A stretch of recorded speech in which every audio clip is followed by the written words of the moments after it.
अवां जी समातुनि ताईं radio Voice of Sindh London.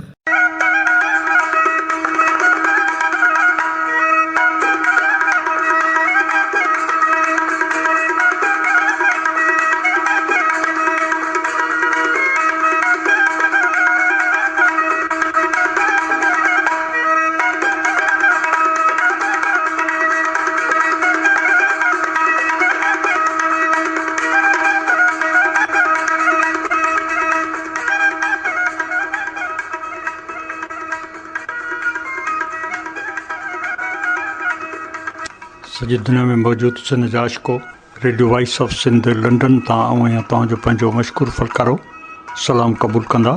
मौज़ूद सामाइन, अॼु 17 जनवरी जो ॾींहुं आहे।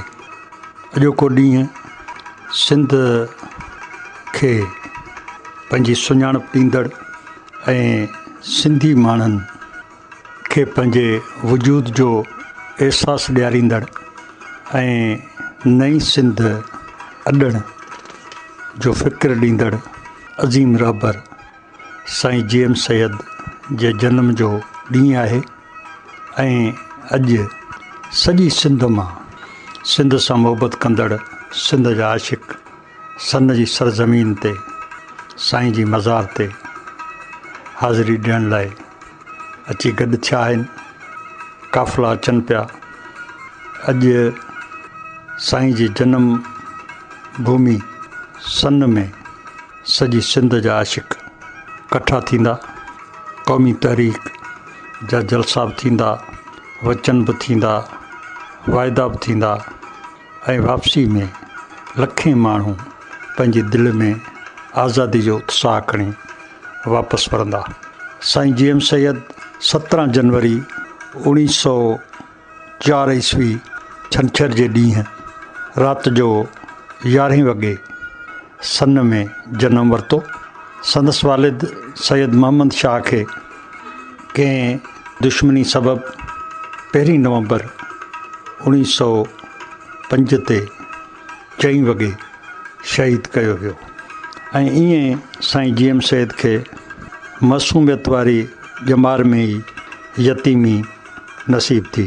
उन वक़्तु साईं जी एम सैयद जे ख़ानदान में संदसि वालिद जी शहादत खां पोइ जीअं त साईं जी एम सैयद पंहिंजे वालिद जो अकेलो ई पुटु हो ऐं जेको मासूम हो ऐं साईं जे ख़ानदान में को बि अहिड़ो मर्द मौजूदु न हो जेको मिल्कियत खे संभाले।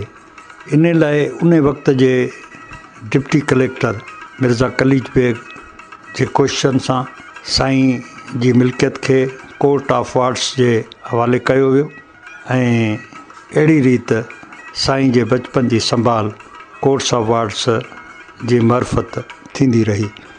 साईं जी एम सैयद जी शादी यानी 10 अप्रैल 1910 में 6 सालनि जी उमिरि में भाणोठ जे सैयद मीर हसन शाह जी न्याणी बीबी मरियम सां कराई वई।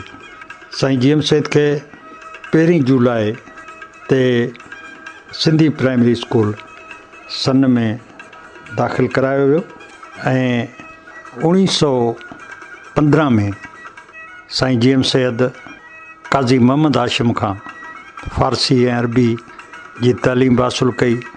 साईं जी एम सैयद खे उस्ताद अली हलाई अंग्रेज़ी ॿोली बि सेखारी ऐं साईं जी एम सैयद जो उस्ताद हाफ़िज़ बसरदीन सेवाणी बि रहियो। ईअं साईं जी एम सैयद जी तालीम 6 दर्जा हुई। साईं जी एम सैयद जीअं सम्झ भरियो थियो त उन वक़्त में बरे सग़ीर में अंग्रेज़नि जे ख़िलाफ़ जिदोजहद हलंदड़ हुई ऐं उन मांडाण जो सियासी मांडाण जो साईं जी एम सैयद ते असरु थियो। साईं जी एम सैयद ख़िलाफ़त तहरीक खां बि मुतासिर थियो ऐं 12वीं उमिरि में बि हुन ख़िलाफ़त तहरीक जे फंद में उन वक़्त ताईं दाख़िल फंदनि में सभ खां वधीक फंद ॾींदड़ पाण खे साबित कयो। साईं जी एम सैयद जा कांग्रेस में कमु कंदड़ बि कुझु दोस्त हुआ पर साईं जो लाॻापो मुस्लिम लीग ॾांहुं वधीक हो। साईं जीएम सैद पंहिंजी जदोजहद, पंहिंजी हिमत, पंहिंजी सचाई ऐं पंहिंजी महिनत जे सबबु बरे सग़ीर जी सियासत जो अहम अॻवान साबित थियो ऐं 1940 में पाकिस्तान जी करारदाद जेका लाहौर में पेश कई वई, शेख मजीद सिंधी पेश कई हुई, उहा करारदाद बि साईं जीएम सैद तरफ़ां तयारु कई वई हुई। साईं जीएम सैद खे पहिरियों भेरो 19 नवंबर 1939 ईस्वीअ ते गिरफ़्तार कयो वियो ऐं 9 जनवरी 1940 ईस्वीअ ते साईं आज़ादु थियो। साईं जीएम सैद पंहिंजे उन पहिरीं गिरफ़्तारी मुतलिक़ ॿुधाईंदो हो त जॾहिं पहिरियों दफ़ो मूंखे जेल जी कोठड़ी में बंदि कयो वियो त सॼी राति मूंखे मच्छरनि ऐं मेरे खथे जे सबबु निंड न आई ऐं ॾाढो परेशान थियसि ऐं सॼी राति इहो सोचींदो रहियुसि त सुबुह थिए त माफ़ीनामो लिखी ॾियां ऐं जेल जे आज़ार मां जान छॾायां। साईं ॿुधायो त अहिड़ी राति, अहिड़ी तरह सॼी राति मुंहिंजी बेचैनी में गुज़री। सुबुह जो बिंबर के वेल मूं जेल जी कोठड़ी जी दरी मां ॿाहिरि निहारियो त हल्की बारिश वसी रही हुई ऐं मूं जेल जी दरी मां हथ ॿाहिरि कढी पाणी जूं फुड़ियूं हथ ते झपियूं ऐं उहे पुसियल हथ पंहिंजे मुंहं ते मखिया त मूंखे शाह लतीफ़ जो इहो बैत ज़हन ते अची वियो त सखर सेई ॾींहं जे मूं घारिया बंद में वसाई मूं वॾफुड़ा मथे माड़ियनि मींहं नीअर मुंहिंजो नींहं उजारे अछो कयो। जॾहिं मूं शाह साईं जो इहो बैत पढ़ियो दिली दिलि में त मूं में हिकु वॾी हिमत पैदा थी पई ऐं मूं राति जो जेको सोचियो त सुबुह जो माफ़ी लिखी ॾींदुसि उन ते ख़ुदि खे मलामत करणु लॻसि ऐं पोइ मूं अज़म कयो त जेल जा ॾींहं जेके आहिनि सही सखर ॾींहं आहिनि, सही सुठा ॾींहं आहिनि ऐं जेके बंदि में ॾींहं गुज़ारिजनि था उन सां माण्हू जी सचाई, माण्हू जो इश्क़, माण्हू जो नींहं उजरी अछो थिए थो। ही जेल जूं सख़्तियूं ऐं सौबतूं ज़मीर जो कट लाहिण ऐं ज़मीर खे सुरखरू करण में पंहिंजो किरदारु अदा कनि थियूं।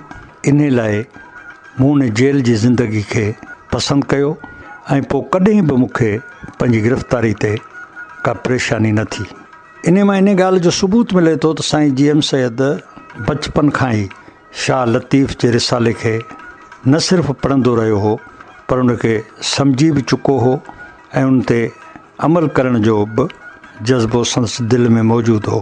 पाकिस्तान ठहण बैदि जंहिं पाकिस्तान खे साईं पंहिंजे जोभन जा ॾींहं, जोभन जे जोश ऐं जज़्बे सां ठाहियो, उन पाकिस्तान जे ठहण बैदि साईं खे अकेलो कयो वियो। पाकिस्तान जी नई हुकूमत ते मफ़ाद परस्तनि ऐं मौक़े परस्तनि ऐं सिंध दुश्मननि जो कब्ज़ो थियणु लॻो ऐं अहिड़ो वक़्तु आयो जो साईं जीएम सैद जेको बरे सग़ीर जो तमामु वॾो सियासी अॻवान हो उनखे बिल्कुलु अकेलो कयो वियो। अकेलाई जी इहा हद हुई जो पाकिस्तान ठहण बैदि साईं जीएम सैद जी वालदा बीमार थी पई। को बि सिंधी डॉक्टर संदसि इलाज करण लाइ तयारु न थियो ऐं पोइ हिकु गैर सिंधी डॉक्टर साईं जी वालदा जो इलाज कयो। जॾहिं साईं जी वालदा वफ़ात करे वई त को बि सियासी अॻवान जंहिंसां साईं जीएम सैद पंहिंजी ज़िंदगी जी जवानी जा साल गुज़ारिया हुआ, को बि अहिड़ो नामवर सियासतदान साईं वटि संदसि वालदा जे तॾे ते तज़ियत करण लाइ बि न आयो। सिर्फ़ु हिकु अमीन खोसो हो जेको कांग्रेस जो हो ऐं सॼी ज़िंदगी हू साईं जो नज़रियाती मुखालिफ़ रहियो पर साईं जो सचो दोस्त हो। उहो नज़रियाती मुखालिफ़ हुअण जे बावजूदु बि साईं वटि ताज़त लाहियो। बाक़ी साईं जा नज़रियाती हिमायती सियासतदान साईं वटि न आया। उनखां पोइ साईं जी एम सैद खे ॿियो भेरो 18 जून 1948 ते गिरफ़्तार कयो वियो। छो त उन्हनि मफ़ाद परस्तनि खे इहो ख़तरो हो त मतां जी एम सैद जंहिंखे असां ज़ाहिरी तरह त अकेलो करे छॾियो आहे, उहो असांजे मफ़ाद परस्त नियतनि ख़िलाफ़ु माण्हुनि खे आभारे या का बग़ावत पैदा करे। इन डप खां खेसि गिरफ़्तार कयो वियो हो, जितां साईं खे 18 अगस्त 1948 ते आज़ादु कयो वियो। छो त उन्हनि खे इहो वॾो डपु हो त 14 अगस्त जे आज़ादी जे तक़रीबनि में साईं मुदाख़लतूं कंदो। टियों भेरो साईं जी एम सैद खे 3 नवंबर 1953 ईस्वीअ ते गिरफ़्तार कयो वियो ऐं मई 1955 में साईं खे आज़ादु कयो वियो। पर उन्हनि 2 सालनि जे जेल जे सहूलियतनि बि साईं जे इश्क़ में माठार न आंदी। साईं जो अज़म ऐं साईं जा इरादा अटल रहिया। साईं जेल जे दौरान लिखंदो रहियो, दोस्तनि खे ख़त बि लिखंदो रहियो, दोस्तनि सां जेके बि मुमकिन लाॻापा हुआ से क़ाइमु रखंदो आयो। ऐं वरी आज़ादु थियण खां पोइ सन में साईं पंहिंजे आश्रम खे मचायो ऐं सवनि जी तादाद में सिंध सां मोहबत कंदड़ माण्हू वटसि गॾु थियण लॻा। हुकूमत साईं वटि माण्हुनि जी अच वञ खे ॾिसी इहो महसूसु कयो त गुज़िरियल जेलनि साईं जे इश्क़ में माठार न आंदी आहे। इन लाइ खेसि कुझु वधीक वक़्त लाइ जेल में रखियो वञे। इन करे साईं खे चोथों भेरो 10 अक्टूबर 1958 ते गिरफ़्तार कयो वियो ऐं मार्च 1966 ताईं खेसि जेल में रखियो वियो। उन बैदि साईं खे आज़ादु कयो वियो। उन्हनि इहो महसूसु कयो त हींअर ॾिघो अरसो असां साईं खे जेल में रखियो आहे, जेको ॿाहिरि निकिरी हाणे माठ करे वेंदो, पर ईअं न थियो। साईं ॿाहिरि निकिरण खां पोइ पंहिंजूं सियासी सरगर्मियूं शुरू कयूं त खेसि 5 भेरो जल्द ई 23 जून 1967 ते गिरफ़्तार कयो वियो ऐं वरी 12 जनवरी 1969 ते साईं खे आज़ादु कयो वियो। साईं जी एम सैद खे आज़ादु करण बैदि साईं जी एम सैद वरी बि पंहिंजूं सियासी सरगर्मियूं, समाजी सरगर्मियूं, इल्मी सरगर्मियूं जारी रखियूं।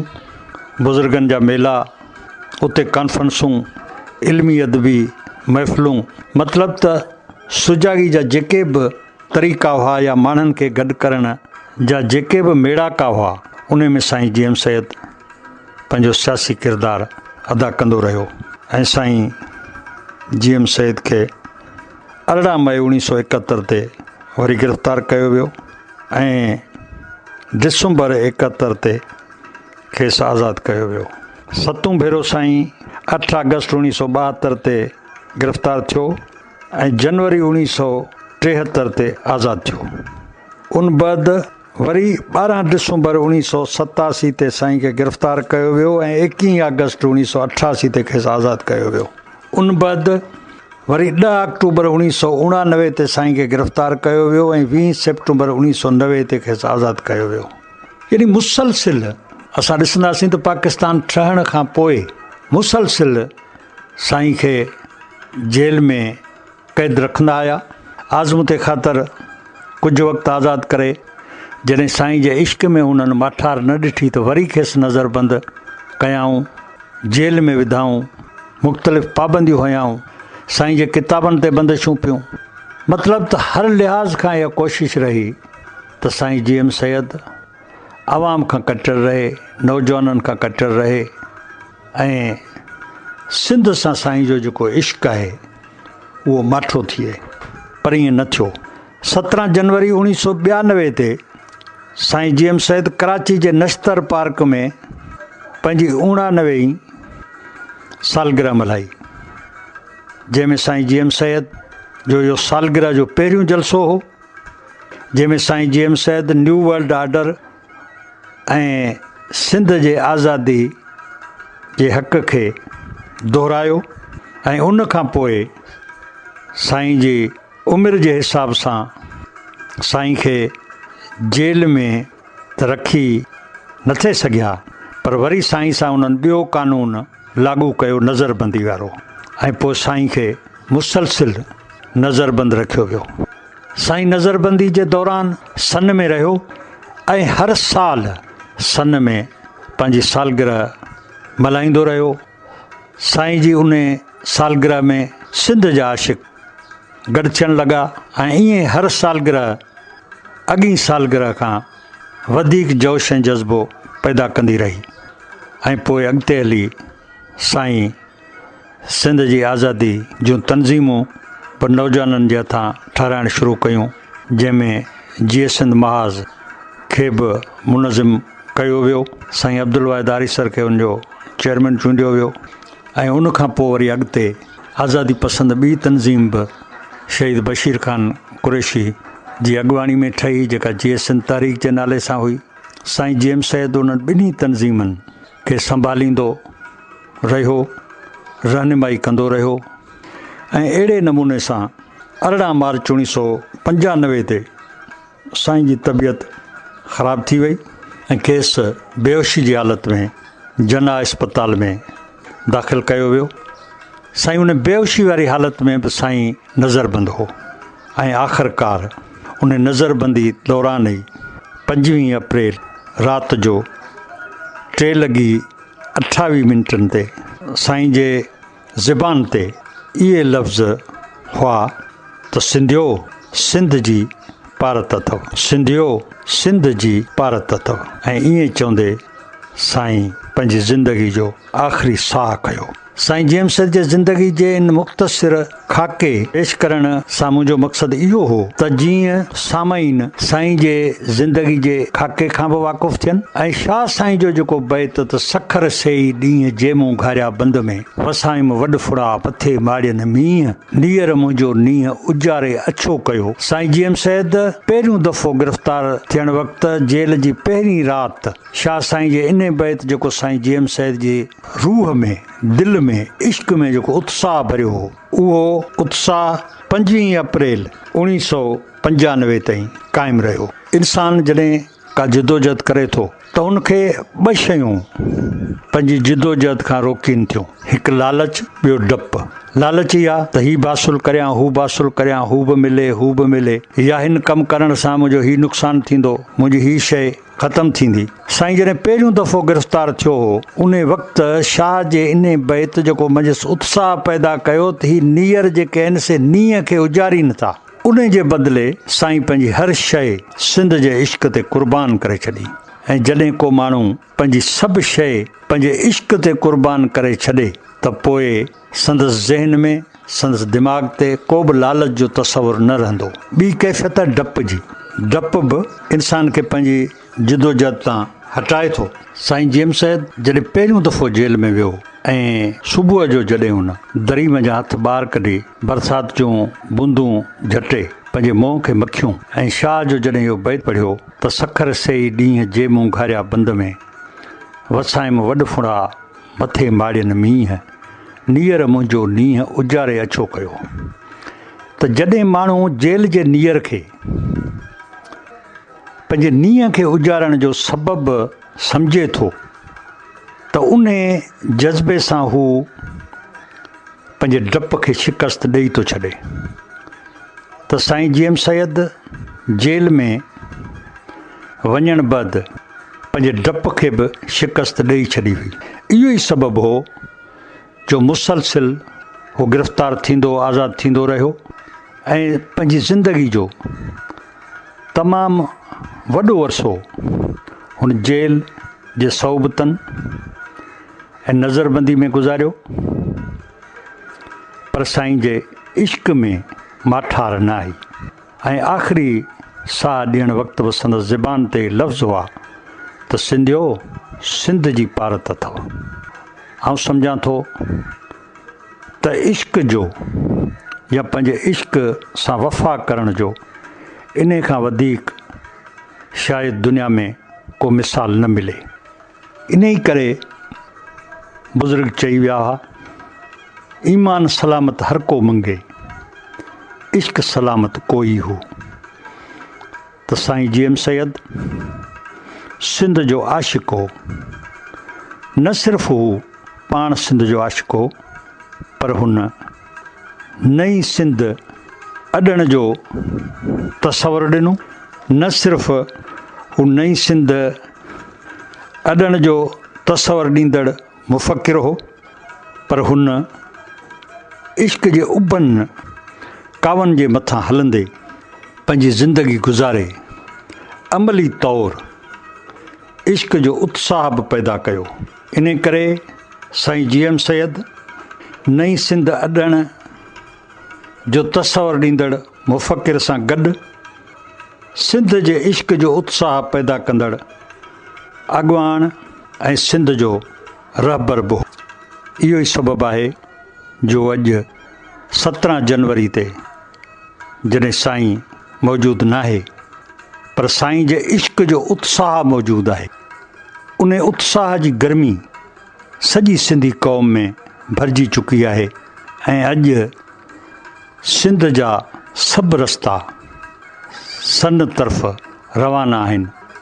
हज़ारे माण्हू, जिन में औरतूं बि आहिनि, ॿार बि आहिनि, ॿुढा बि आहिनि, नौजवान बि आहिनि, सभु जीए सिंध जे नारनि सां तुंहिंजो रबर मुंहिंजो रबर साईं जीएम सैयद, साईं जीएम सैयद चवंदा सन में साईं जी मज़ार ते हाज़िरी भरे रहिया आहिनि, सिंध जो तरानू ॻाए रहिया आहिनि ऐं पंहिंजे दिलनि खे इश्क सां गरमाए रहिया आहिनि। शालियो इश्क सलामत रहे ऐं सिंध ताईं ॾुखिया ऐं ॾोझरनि वारा ॾींहं ख़तमु थियनि ऐं वरी नई सिंध जो झंडो ऊचो थिए ऐं सिंधी क़ौम दुनिया जे मानाइतियुनि क़ौमुनि सां गॾु पंहिंजो कंध मथे खणी सघे।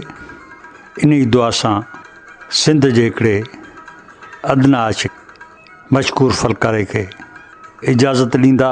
सदाईं गॾु यार ज़िंदा सोबत बाक़ी।